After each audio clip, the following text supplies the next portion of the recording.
গরম নেই। দেখতে দেখতে কোথা থেকে যেন একটা নতুন বছর চলে এলো, পুরনো বছর বিদায়ও নিয়ে নিল। যাই হোক, সময় একদম সেই সময় চলিয়া যায় নদীর স্রোতের প্রায়, সেরকমভাবেই বয়েই চলেছে। তো নতুন বছর আসছে আর আমাদেরও বয়স একটু একটু করে বাড়ছে। তো সেই কারণেই আরও বেশি করে নিজের যত্ন নেওয়া দরকার।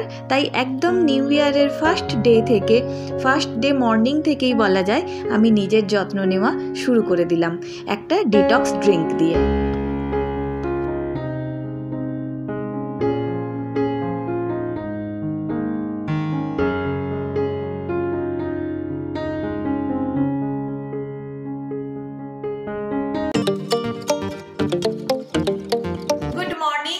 Welcome back to a brand new vlog and wishing you all happy new year. তো আজকে সকালটা সত্যিই আমার নতুন ভাবে শুরু হয়েছে। তার কারণ হচ্ছে আজকে রিমঝিমের নতুন ক্লাস 5 হয়ে গেল। এই সেদিন মানে গুটি গুটি হাতে ধরে নিয়ে গিয়েছিলাম স্কুলে, গুটি গুটি পায়ে সে স্কুল ঢুকেছিল তখন জাস্ট 4, আর মানে 4 মিনস এজ 4, আর আজকে সে ক্লাস 5-এ উঠে গেছে। মানে আমি নিজেও ভাবতে পারছি না। তবে আরেকটা জিনিস ভেবে একটু লাগছে যে আমারও বয়স বেড়ে যাচ্ছে। এইটা হচ্ছে একটা কোথাও একটা চিনচিন করা ব্যথা রয়েছে বুকের মধ্যে। তো যাই হোক, আশা করছি আজকের দিনটা আপনাদের সবার খুব খুব ভালো কাটবে এবং আগামী বছরটা মানে এই বছরটা 2024-এ এসেই গেছি আমরা, 2024 সবার ভালো কাটুক, সবার খুব মানে উন্নতি হোক, এটাই আমি চাইছি। এবং আমার চাওয়া মানেই হচ্ছে উন্নতি চাওয়া মানে আমি শারীরিক উন্নতি, কর্মক্ষেত্রে উন্নতি, যারা পড়াশোনা করছে তাদের সেই পড়াশোনার উন্নতির সাথে সাথে আমাদের মেন্টাল হেলথটার উন্নতিও আমি সবসময় কামনা করি। কারণ ওই হেলথটা যদি ঠিক থাকে তাহলে আমার মনে হয় আশেপাশের আমরা সব কিছুকে জয় করে নিতে পারবো, যতই বাধা আসুক না কেন। তো সবার সুস্থতা কামনা করে আজকের ব্লগটা আমি শুরু করছি। তো সকালবেলা আজকে রিমঝিমের স্কুল স্টার্ট হয়েছে আপনার 7:15 থেকে। তো ওকে নিয়ে গেছি আমরা 7:05 স্কুলে ওকে দিয়ে এসেছি। একটাই কারণে আজকে আমি গিয়েছিলাম, কারণ নতুন ক্লাস তো মানে কখন ছুটি হবে কি ব্যাপার সেটা আমরা জানি না, আর মানে কোনো রকম নোটিফিকেশন এখনো স্কুল থেকে দেয়নি। তো সেই জন্য যেতে হয়েছিল ওর সাথে, যে নোটিশ ফোটিশ যদি কিছু দেয় সেটা দেখে আসবো, কারণ অরুণ একটু তাড়াতাড়ি চলে আসবে, স্কুলে দিয়েই চলে আসতো। তো সকালবেলাটা কুয়াশাই ছিল, ভীষণ কুয়াশা, আর মানে ঠান্ডাটা অতটা নেই। 1 জানুয়ারি যেরকম ঠান্ডা থাকে সেরকম ঠান্ডা নেই, কিন্তু রেসপেক্টিভলি মানে লাস্ট 3 ডেজের তুলনায় আজকে ঠান্ডাটা একটু বেশি। আর নতুন বছরে আমার বাগানও অনেক নতুন ফুল টুল হয়েছে, সেগুলোও আপনাদের সাথে সমস্ত কিছু শেয়ার করছি আর করব।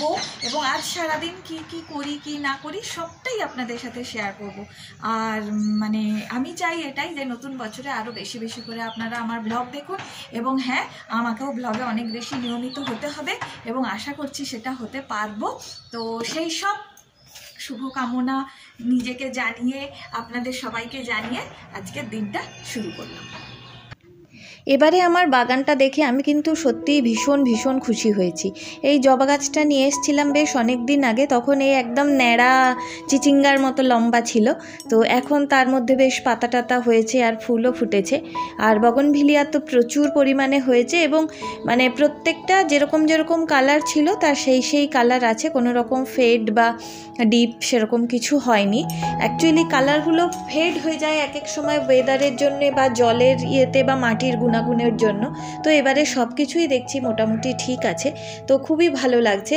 তার সঙ্গে আরও যেটা ভালো লাগছে যে আমার রসুন লতায় কুঁড়ি এসেছে, আর রসুন লতায় কুঁড়ি এসছে। গত বছর কিনেছিলাম গাছটা, সে গাছটা তখন দেখে মনে হচ্ছিল না যে বাঁচবে বা কিছু। তো তারপরে যাই হোক, সেটাতে আজকে যে কুঁড়ি হয়ে এত ফুল ফুটেছে, খুব খুব ভালো লাগছে। আর মানে এটাই আমার কাছে সবচেয়ে বড় পাওনা আমার বাগান থেকে।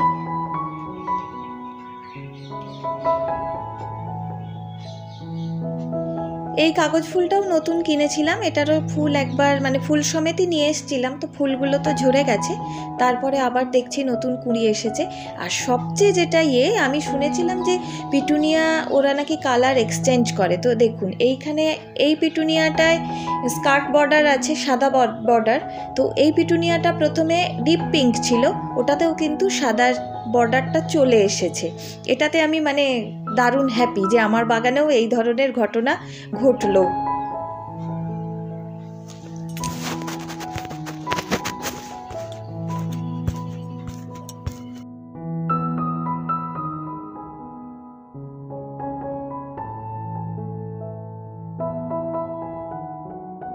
আজকে সকালেই মনে হলো যে বাইরে অনেক সোয়েটার চাদর জমা হয়ে গেছে। অ্যাকচুয়ালি শীতকাল মানেই ঘরের মধ্যে সব কিছু মানে অগোছালো অবস্থায় পড়ে থাকে। তো এই বক্স খাটটাতে ভাবলাম কিছু ঢোকাই। তো বক্স খাটটাতে ঢোকাতে গিয়ে খুলে দেখলাম ওখানে এত আনইউজড জামা কাপড় পরে আছে এবং ছোট হয়ে যাওয়া জিনিসপত্রও আছে। সেগুলো তাই বের করলাম, কিছু হেনা নিয়ে চলে যাবে আর কিছু আমি ওই গাড়িতে দিয়ে আসবো, যেখানে দিয়ে আসি অন্ততপক্ষে কিছু লোক তো শীতের হাত থেকে বাঁচবে।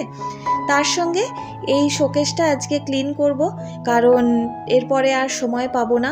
আবার এক্সাম শুরু হয়ে যাবে, আবার ক্লাস শুরু হয়ে যাবে, অনেক রকম ঝামেলা, তার সঙ্গে নিজেরও অনেক কাজ আছে। তো সেই হিসেবে ভাবলাম আজকেই বেস্ট সময় এটা ক্লিন করার। রিমঝিমও বাড়িতে নেই, অরুণও নেই। ওরা থাকলে কি হয়, পায়ে পায়ে ঘোরাঘুরি করে তো ঠিকঠাক মতো মানে করা হয়ে ওঠে না। আর সোনিয়া এসছে, সোনিয়া এখন ফ্রি আছে, তাই আমাকে একটু হেল্প করে দিচ্ছে এই কাজটায়। কদিন আগে অরুণের কাছ থেকে এই রাধাকৃষ্ণটা গিফট হিসেবে পেয়েছিলাম। তো ওই রাধাকৃষ্ণটাকেও তো ঠিকঠাক করে রাখতে হবে। অ্যাকচুয়ালি আমার প্ল্যানিংই ছিল এরকম একটা শোকেসের ওপরেই রাধাকৃষ্ণকে রাখবো। তো সেই হিসেবে ওই রাধাকৃষ্ণটাকেও এখানেই রাখছি। আর হ্যাঁ, নিউ ইয়ারে আমি আরও অনেক রাধাকৃষ্ণ গিফট পেয়েছি, যেটা আমার কাছে মানে ভীষণ ভীষণ আনন্দের ব্যাপার। কারণ আমার বাড়িতে এমনিতে অনেক ঠাকুর, মানে যে যেখানে যায় আমার জন্য ঠাকুরের ছবি নিয়ে আসেন, মানে যে কোনো তীর্থস্থানে গেলে। তো সেইখান থেকে দেখতে গিয়ে যে আমি নিজে অনেক রাধাকৃষ্ণ আমার বাড়িতে আছে, আর আমার খুব ভালো লাগে, বেশ সুন্দর করে সাজিয়ে গুছিয়ে রাখতে বেশ বেশ সুন্দর লাগে।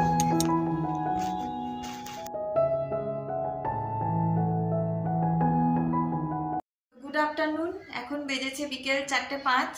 তো রিমঝিমের স্কুল থেকে নিয়ে চলে এসেছি অনেকক্ষণ, মানে সে তো 11:30 12টা বেজে গেছে আসতে। তারপরে এসে খাওয়া দাওয়া করেছি, স্নান করেছি, একটু শুয়েছিলাম। তারপর যেহেতু আজকে নিউ ইয়ার, তাই সকালে সেরকম কোনো স্পেশাল মেনু ছিল না, শুধু ছিল মাছের ঝোল আর বাঁধাকপির তরকারি আর কি একটা ভাজা ছিল, ও বেগুন ভাজা, ভাত, স্যালাড, এই ছিল। তো এখন সন্ধেবেলার প্রিপারেশন স্টার্ট হয়ে গেছে, কারণ ডিনারে একটু স্পেশাল মেনু করার ইচ্ছে আছে। তো ডিনারের স্পেশাল মেনু আজকে বিশেষ কিছু না, লুচি, আলুর দম আর গাজরের হালুয়া। তো গাজরের হালুয়াটা রিমঝিম খেতে চেয়েছিল আমার কাছে, আর আমি জানতাম না ওটা। আমি মাকে ফোন করে রেসিপিটা জানলাম, জেনে এবার ট্রাই করছি আজকে। জানি না কেমন হবে, ফার্স্ট টাইম আমি গাজরের হালুয়া করছি। তো গাজরের হালুয়ার জন্য প্রথমে যেটা দরকার, আমি যাচ্ছি অ্যাকচুয়ালি, হ্যাঁ, এই যে এখানে আমার গাজরের হালুয়ার জন্য এখানে আমার শুরু হয়ে গেছে। গাজরগুলোকে কুড়িয়ে রাখছে সোনিয়া, আমাকে হেল্প করছে। 4টে গাজর দেওয়া হয়েছে মোট। আর তারপরে এবার বাকিটা করব। তো গাজর 4টে কুড়িয়ে রেখে দিয়ে একটু পরে করব। এখন বেজেছে তো 4:05। আর এইখানে এই যে স্যার শুয়ে শুয়ে দেখছে, সিনেমা দেখছে জি5-এ। আর এইদিকে আমার রিমুও ঘুমোচ্ছে, ওকে আর দেখাচ্ছি না, থাক। তো এই হচ্ছে আজকে নিউ ইয়ার স্পেশাল ডিনার। তো কিভাবে করছি গাজরের হালুয়াটা সেটাই জাস্ট একটুখানি আপনাদের সাথে শেয়ার করে নেব। চলো, কফি খাওয়া কমপ্লিট। হ্যাঁ, কফি করে দিল স্যার, এবারে গাজরের হালুয়া করতে যাই।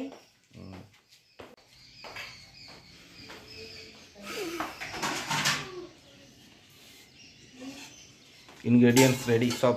হ্যাঁ, ওই গাজরটা করা আছে, এবারে দেখি বাদ বাকিটা করি। হ্যাঁ,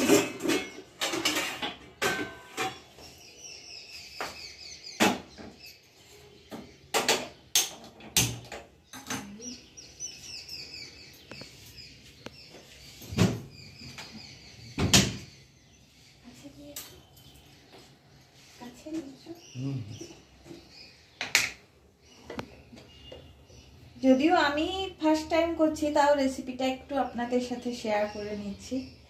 তো 1 চামচ মতো ঘি দিলাম,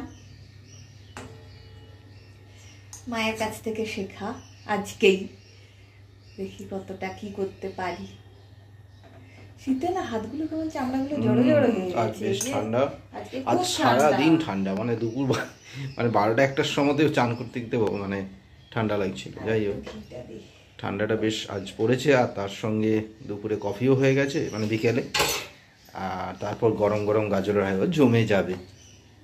আবার রাত্রে আছে আমার লুচি। রাত্রে লুচি আলুর দম গাজরের হালুয়া, মেনলি আমি এটাই করতে চাইছি, মানে লুচি আলুর দম গাজরের হালুয়া দিয়েই আজকের ফার্স্ট জানুয়ারি নিউ ইয়ারের ডিনারটা কমপ্লিট করতে চাইছি। তো দেখা যাক আলটিমেটলি কতটা জাস্টিস করতে পারি গাজরের হালুয়ার সঙ্গে, কারণ আমারও ফার্স্ট টাইম। ওকে,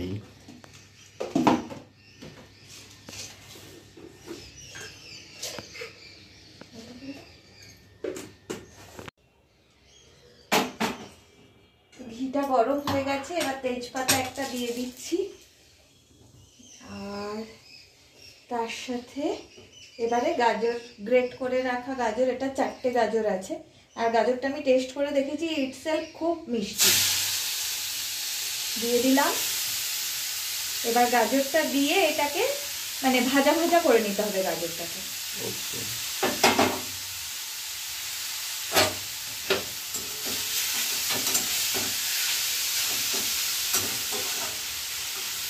মিল্কমেড ইউজ করছি, দুধ দিলেও হয়, তো আমি মিল্কমেডটাকে একটু জলে গুলে দেব, তাতে আমার চিনির পরিমাণটা একটু কম লাগবে, যেহেতু মিল্কমেডটা মিষ্টি তাই চিনির পরিমাণটা কম লাগবে। আপাতত আমি এই বাটির হাফ বাটি দিলাম, আর এর সাথে আমি একটু জল মিশিয়ে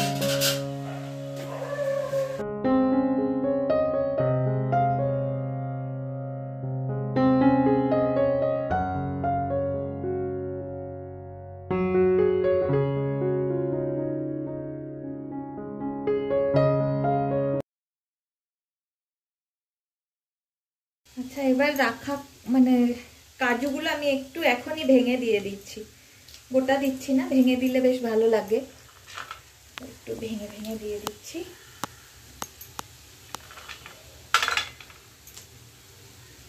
দিয়ে দিচ্ছি কয়েকটা। কাজুগুলো দেওয়ার পর আরেকবার নেড়ে নিচ্ছি একটু, হয়ে গেছে। বন্ধ উঠেছে ভালো। তারপর গুলে রাখা মিল্কমেডটা দিয়ে দিয়েছিলাম, দেওয়ার পরে এই একটু ফুটে উঠেছে, এবার হয়ে গেছে।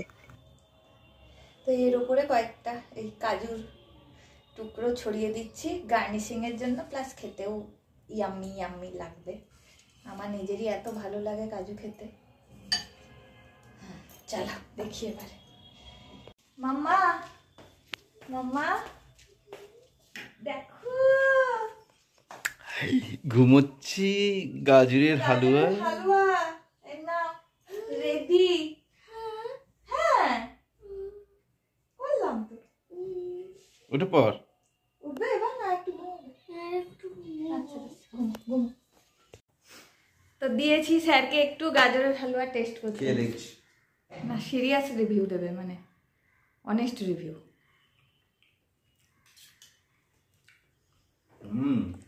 সিরিয়াসলি ভালো হয়েছে। ভালো হয়েছে। গরম নেই, গরম নেই। ব্যাপক ভালো হয়েছে। ভালো হয়েছে।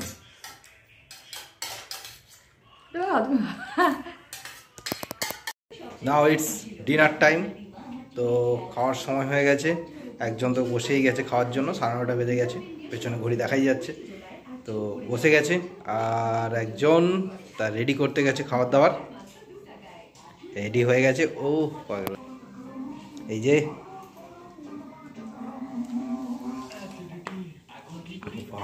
কি কি আছে বল। লুচি, গাজরের হালুয়া আর আলুর দম। ও লুচি, আলুর দম, গাজরের হালুয়া, একদম 1 জানুয়ারি জমে গেছে, তাই না? ওকে, আমারও তো ইচ্ছে হচ্ছে খেয়ে নেই, খিদেও পাচ্ছে। ঠিক আছে, কিছুটা খাওয়া হোক, তারপরে আমরা খেতে বসবো একসঙ্গে। খেয়ে নাও।